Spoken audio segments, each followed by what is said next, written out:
Karena iblis lebih dari semuanya tahu iman itu hidup. Dia harus diberi makan supaya bertumbuh. Selama imanmu layu tidak ada mujizat, Bu. Tapi ketika imanmu bertumbuh, ketika imanmu bangkit. Bukan hanya bagi Tuhan tidak ada yang mustahil. Bagi orang percaya tidak ada yang mustahil. Itu sebabnya tahukah saudara, iman itu diibaratkan dengan apa? Apa? Yesus mengumpamakan iman dengan apa? Biji sesawi. Boleh dikeluarkan media, tapi jangan percaya medianya ini saudaraku. Dikeluarkan gambarnya sudah. Boleh? Medianya luar biasa. Kita kasih tepuk tangan saudaraku. Tadi pagi saya dikeluarin bijinya gede-gede saudara. Ini mereka sudah rubah saudara sekarang. Karena kan gambar foto di zoom kan saudaraku. Biji sesawi ini masih kelihatan besar saudara. Karena di zoom ya tangannya aja segede gitu saudaraku. Kalau saudara mau tahu seperti apa ukuran biji sesawi, saudara ambil ballpoint, bikin titik. Itu biji sesawi. Saya tuh pernah, saking saudara banyak orang tuh penasaran, kalau saya pergi ke Israel pasti titipannya itu, enggak nitip lain-lain, nitipnya Bu, titip biji sesawi. Lah padahal paling susah bawa biji sesawi sudah. Itu kebur loh saudaraku. Itu biji sesawi itu ya saudara, kalau dibawa di tangan gini ya saudara, saudara enggak sadar, saudara cuma nafas aja, gitu. Terbang dia saudara. Saking kecilnya. Tapi tahukah saudara, kenapa iman diibaratkan biji sesawi?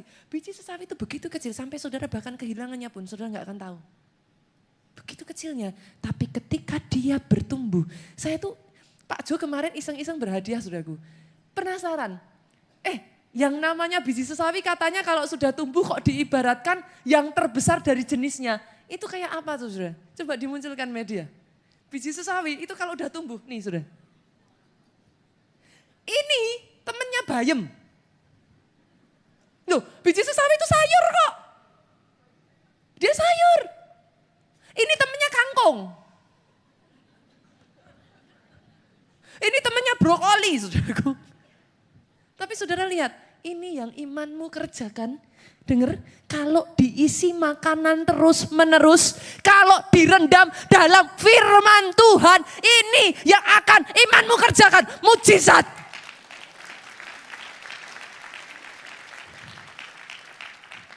Di antara sejenisnya, dia yang terbesar. Itu sebabnya iman harus diwariskan. Orang tua. Di sini orang tua boleh lambaikan tangan saudara. Ada satu warisan yang lebih berharga dari warisan harta. Apakah itu saudaraku? Warisan iman. Oh yes.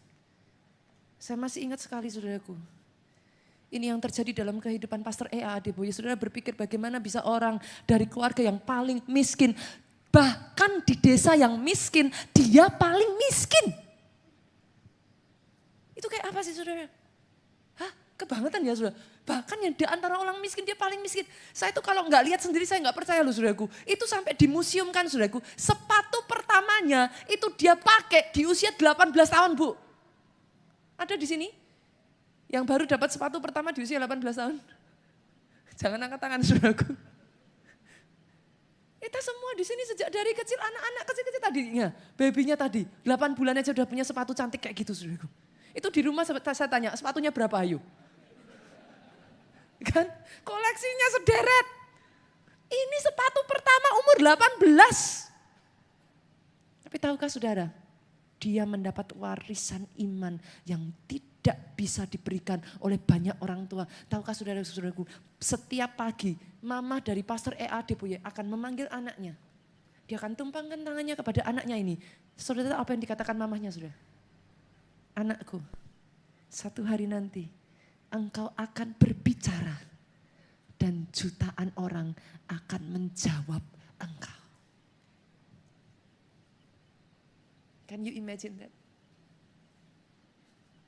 Ibu yang paling miskin dari yang miskin memperkatakan hal itu kepada anaknya. Orang tua, halo, apa yang kau perkatakan pada anakmu?